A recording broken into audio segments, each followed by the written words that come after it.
ভাঙড়ে ভাইজান, আর সেই ভাইজানের ভোট প্রচার একেবারে শেষ রবিবার আমরা চলে এসেছি ভাঙড় এলাকাতে। দেখাবো সেই ছবিটা, সুমনকে বলে প্রথম ছবিটা দেখাতে, যে ভাইজানের ট্রেস কাকে বলে, অর্থাৎ যে ভাইজান আপনারা সোশ্যাল মিডিয়াতে দেখেন, সেই সোশ্যাল মিডিয়ার নওশাদ সিদ্দিকী এই মুহূর্তে কিন্তু ভাঙড়ে তিনি ভোট প্রচার করছেন। সেই ছবিটা দেখাচ্ছি সরাসরি, যে নওশাদ সিদ্দিকী তিনি কিন্তু একেবারে ভোট প্রচারে বেরিয়েছেন এবং শেষ রবিবার ভোটের আগে 29 তারিখ দ্বিতীয় দফার ভোট, ঠিক তার আগে দেখাচ্ছি নওশাদ সিদ্দিকী বাইকে চেপে কিন্তু ভোট প্রচার করছেন। এই মুহূর্তে সেই ছবি দেখাচ্ছি আমরা, এবং যে ছবি কার্যত স্পষ্ট বোঝা যাচ্ছে যে নওশাদ সিদ্দিকী জনপ্রিয়তা ঠিক কোথায় গিয়ে পৌঁছয়। আমি আপনার সাথে বাইকে আমি পারবো না, আপনি প্রচন্ড হাঁটবেন বা জোরে। নওশাদ, আজকে শেষ রবিবার ভোট প্রচার কতটা চ্যালেঞ্জিং এবারে আসলে, কারণ আপনি যেখানে যাচ্ছেন মানুষ উপচে পড়ছে, কতটা আশাবাদী? ভাঙড়ে 21-এর একটু বেশি চ্যালেঞ্জ ছিল, এখানে কোনো চ্যালেঞ্জ না এখন। কারণ ভাঙড়ের মানুষকে 5 বছর ধরে আমি যেভাবে তাদের পাশে ছিলাম, তাদের ছেলে হয়ে তার বন্ধু হয়েছিলাম, এবারে ভোট সব আমার পক্ষে আসবে। গতবারে 2021-এ একটা হেভি অংশের নন মুসলিম ভোট আমার পক্ষে আসেনি, এটা বামেরাও স্বীকার করছে, আমিও স্বীকার করি। কারণ তারা আমাকে সেই সময় বোঝেনি বা বোঝাচ্ছে স্বল্প টাইমে বুঝে উঠতে পারেনি তারা। সুতরাং এই 5 বছর ধরে আমি জাত ধর্ম বর্ণ নির্বিশেষে মানুষের জন্য কাজ করছি। এবারে মার্জিন ডবল ডিজিটে, যেমন আমরা যেমন সিট নিয়ে আসছি, 50,000-এর বেশি মার্জিন হবে। শুধু তাই না, ভাঙড়ের নটোরিয়াস ক্রিমিনালকে যে দাঁড় করিয়েছে জোড়াফুলের পক্ষ থেকে, ভাঙড়ের মানুষের উত্তর দেবে। আমি অবাক হচ্ছে, আমার সাংবাদিকতা জীবনে একটি জিনিস আমি কোনোদিন দেখিনি। ভাইজান, আপনি যেখানে যাচ্ছেন লোকে মোবাইলের ফ্ল্যাশ লাইট জ্বালিয়ে আপনাকে সম্বর্ধনা জানাচ্ছেন, হাজার হাজার মানুষের ভিড়। কালকে দেখলাম রাত 1টার সময় দীপশিতার প্রচার বা দেবজ্যোতি প্রচারে যে ভিড় হয়েছে, সেই ভিড় বাম নেতা জ্যোতি বসু বুদ্ধদেবের আমলে হতো। এই বিষয়টা কিভাবে এনজয় করছেন? এত মানুষ আপনাকে চাইছেন। দেখুন, আমি জ্যোতিবাবু বা বুদ্ধবাবু কি হতো অতটা আমি বিষয়টা জানি না। হ্যাঁ, তো আমি কাউকে তার থেকে বড় বা এই ধরনের ধৃষ্টতা দেখাবার আমার এই নাই। আমি এতটুকু বলে আমি মানুষের জন্য কাজ করছি, মানুষের জন্য বলে যাবো। মানুষ মনে করছে তাদের কণ্ঠ আমি হয়েছি, তাই আমার কাছে এসে তারা ভিড় করছে। কি লক্ষ্য ভোটের? কি লক্ষ্য? বেশিক্ষণ আটকাবো না, আপনি অত্যন্ত ব্যস্ত মানুষ আপনার অপেক্ষা করছেন। কি লক্ষ্য ভোটে? এবারে নির্বাচনে জিতলে আপনি কি করবেন? ভাঙড়ে এখনো অনেক অনুন্নয়ন আছে। প্রথম কথা হচ্ছে সারা রাজ্যের কথা বলি, তৃণমূলকে হারাবো, বিজেপিকে রুখা আমাদের প্রধান লক্ষ্য। বা আমি আইএসএফ জোট হয়েছি। আর ভাঙড়ের শিক্ষা, স্বাস্থ্য, কর্মসংস্থানের আমূল যে পরিবর্তন হওয়া দরকার সারা রাজ্য জুড়ে, ভাঙড়েও সেটা হবে, তারে করছি। ভাঙড়ের গার্লস কলেজের দরকার একটা দ্রুত মাল্টিপারপাস কোল্ড স্টোরেজ চালু করতে হবে, বিভিন্ন রুটের বাস তৈরি দিতে হবে। আপনার জনসংখ্যার অনুপাতে শিক্ষা প্রতিষ্ঠান নাই, শিক্ষা প্রতিষ্ঠান থাকলে ছাত্র শিক্ষকের যে অনুপাত ঠিক নাই, লেদার কমপ্লেক্সের অনেক সমস্যা আছে, সেগুলো সমাধান করা।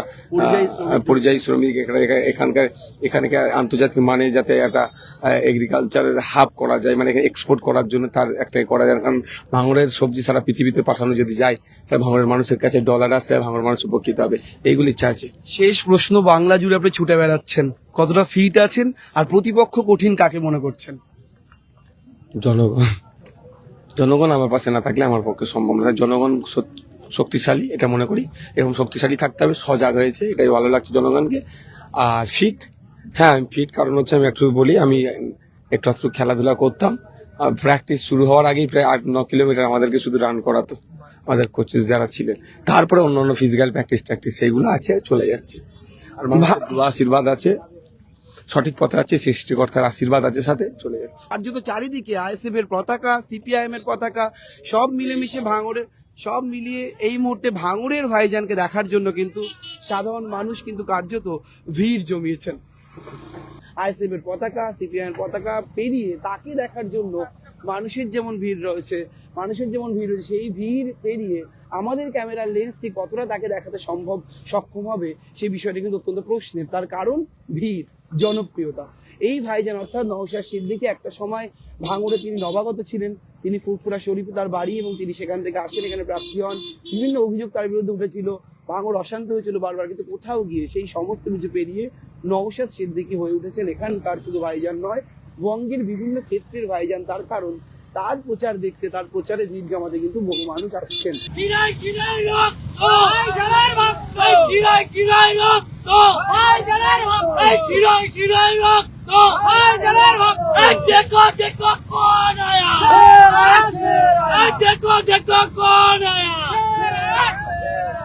সবাই বলছেন শিরাই শিরাই রক্ত, নওশাদের ভক্ত। এটা কি শুনছি এটা আমি? হ্যাঁ, অবশ্যই যা কথা ভালো, ঠিক আছে। শিরাই শিরাই রক্ত, নওশাদের ভক্ত, ভালোবাসে। স্টাইল তো একেবারে দেবদা কোথা থেকে কপি করেছে একটু দেখুন তো। এত জনপ্রিয় নৌশাদে আপনি মানুষের অনেক এক্সপেকটেশন দেখছি, বাইক নিয়ে এগোচ্ছেন, এক্সপেকটেশন ফুলফিল করবেন কিভাবে? মানুষ জায়গায় পৌঁছেছে, আমাকে দিয়েছে, তো মানুষ আবার জায়গায় পৌঁছলে আবার লড়াই করে হবে। এই মুহূর্তে নওশাদ সিদ্দিকী কার্যত ভাঙড়ের ভাইজান, লোকে বলছেন শিরায় শিরায় রক্ত, আমরা ভাইজানের ভক্ত। অন্তত আমার রাজনৈতিক জীবনে, রাজনৈতিক সাংবাদিকতা জীবনে এখনো পর্যন্ত একজন মানুষ, তিনি আইএসএফ এবং যে দলটি মাত্র 5 বছর আগেই তৈরি হয়েছে বলে অনেকে বলেন, এবং মূলত একটি বিধানসভা আসনে জিতেছিল আইএসএফ, এবং তারপর এমন জনপ্রিয় নেতৃত্ব কোথায় পাওয়া গিয়েছে বিষয়ে সন্দেহ প্রকাশ করে অনেকেই।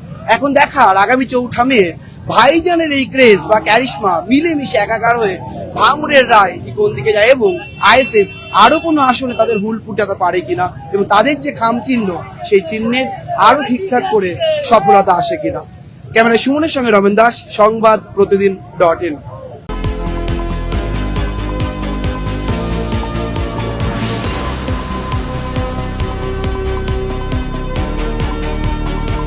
ভাই ভোটের লড়াই এই এখানেই দেখবো।